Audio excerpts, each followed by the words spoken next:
Hello friend, मैं आशा एक बार फिर एक नए विचार के साथ। देखिए, मैं भी यूट्यूब चैनल देखती हूँ और कई बार बहुत से कमेंट्स पढ़ती हूँ जिसमें कि बहुत से व्यक्तियों के ये विचार हैं कि जब हम किसी गुरु को सुनते हैं या फिर किसी विचारक को सुनते हैं तो कुछ दिन तो हमें अंतर आता है।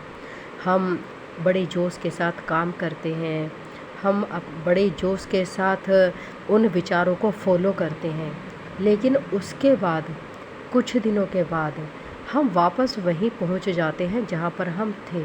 फिर से लेजी होना, फिर से पढ़ाई से बचना, परिस्थितियों से भागना, ये सब शुरू हो जाता है। ऐसा क्यों होता है? आज हम इसी पर विचार करेंगे। देखिए, पहली चीज़ तो ये है कि आप जिस जीवन में रहते हैं वो आपकी परिस्थितियां हैं। जो कार्य कर रही है वो आपकी परिस्थिति है, वो उस विचारक की परिस्थिति नहीं है। लेकिन जब आप उस विचारक को सुनते हैं या उस गुरु से बातें करते हैं तो आप उसकी चेतना के साथ, उसकी एनर्जी के साथ कनेक्ट हो जाते हैं। आप में जो परिवर्तन आते हैं वो उसकी चेतना और उसकी एनर्जी की वजह से आते हैं। अब मान लीजिए कि आप किसी और का सहारा लेकर चल रहे हैं तो कब तक चलेंगे? कुछ दिन तक, कुछ घंटे तक, कुछ महीने तक। वापस आपको आपके परिस्थितियों में आना ही है, आपको आपकी अपनी चेतना से कनेक्ट होना ही है। तो फिर आप वापस वहीं पहुंच जाते हो जहां पर आप थे। आपको अपनी हर समस्या के हल के लिए दूसरों के पास भागना पड़ता है। यहाँ तक कि आज वर्तमान परिस्थितियों को जब मैं देखती हूँ तो मैं पाती हूँ कि हम एक ऐसे समाज में रह रहे हैं जहाँ पर हम अपने पसंद के कपड़े पहनने तक के लिए दूसरों की चेतना पर निर्भर हैं। हम दूसरों से पूछते हैं, क्या ये कपड़ा मुझ पर अच्छा लगेगा? क्या मैं इसे खरीद लूँ? क्या ये घर अच्छा लगेगा? इसे ले लूँ? मतलब हम अपना कोई भी डिसीजन लेते ही नहीं, हम अपनी चेतना का यूज़ करते ही नहीं। हम थोड़ी सी परिस्थितियाँ आई, परेशान हो जाते हैं, या तो उनसे भागने की कोशिश करते हैं या फिर दूसरे विचारकों को की राय लेना चाहते हैं उसके बारे में। देखिए, आप जब तक बैसाखी ढूंढेंगे तब तक आप चलना नहीं सीख सकते। हमारी शक्तियाँ असीम हैं, हम पक्षियों की तरह उड़ सकते हैं पंखों के साथ, हम पशुओं की तरह तेज चाल से चल सकते हैं। बस हमें अपने अंदर झांकना होगा।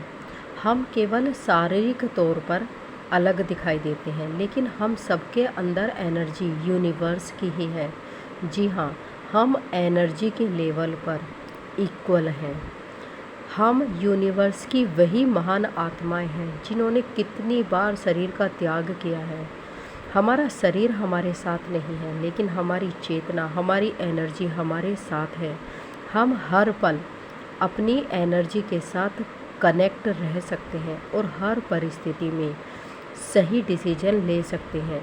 देखिए, ये परिस्थिति सिर्फ इसलिए निर्मित की जाती है ताकि हम इस पर नियंत्रण करना सीखें। दो तरीके होते हैं, या तो परिस्थिति हम पर नियंत्रण कर ले या हम परिस्थिति पर नियंत्रण कर ले। जब हम बाहरी तौर पर जुड़ते हैं या अपने हल के लिए दूसरों को ढूंढते हैं तो परिस्थिति हम पर नियंत्रण करती है। लेकिन जब हम उस परिस्थिति का सामना अपनी एनर्जी के साथ कनेक्ट होकर करते हैं तो हम उस परिस्थिति को कंट्रोल कर सकते हैं। जी हाँ, हमें यहाँ पर दूसरे व्यक्तियों को कंट्रोल नहीं करना है, हमें अपनी परिस्थिति को कंट्रोल करना है। और ये कंट्रोल तब होगा जब हम अपनी एनर्जी के साथ कनेक्ट होंगे। और मेडिटेशन इसका एक बहुत अच्छा रास्ता है। हमें अपने अंदर जाना होगा, उन गहराइयों में जहाँ पर हमें हमारी एनर्जी से कनेक्शन मिलता है। जिस दिन आप अपनी एनर्जी के साथ कनेक्ट हो जाते हैं उस दिन वास्तव में आप यूनिवर्स के साथ कनेक्ट हो जाते हैं। वो महान आत्माएं जिनके लिए हम कभी मंदिरों में जाते हैं, कभी मस्जिदों में जाते हैं, कभी हम गुरुद्वारे में जाते हैं, वो महान आत्माएं हमारे साथ हमेशा हैं। हम क्यों हमेशा उनसे मांगते रहते हैं? उनके जैसा बनने की कोशिश नहीं करते। उनकी एनर्जी हाथ खोलकर हमें देने के लिए तैयार रहती है, हमें सर्वशक्तिमान बनाने के लिए तैयार रहती है। यूनिवर्स हमारे लिए हमेशा रास्ते खोलता है, लेकिन हम उन रास्तों पर जाने से बचते हैं। मेडिटेशन करने के बहुत से लोगों के उद्देश्य केवल इतने हैं कि हम भौतिक संसार में खुश रह सकें। इसलिए हमें मेडिटेशन करने से पहले मेडिटेशन को समझना होगा, तभी हम सही मायनों में मेडिटेशन कर सकेंगे और अपने जीवन में खुश रह सकेंगे। धन्यवाद।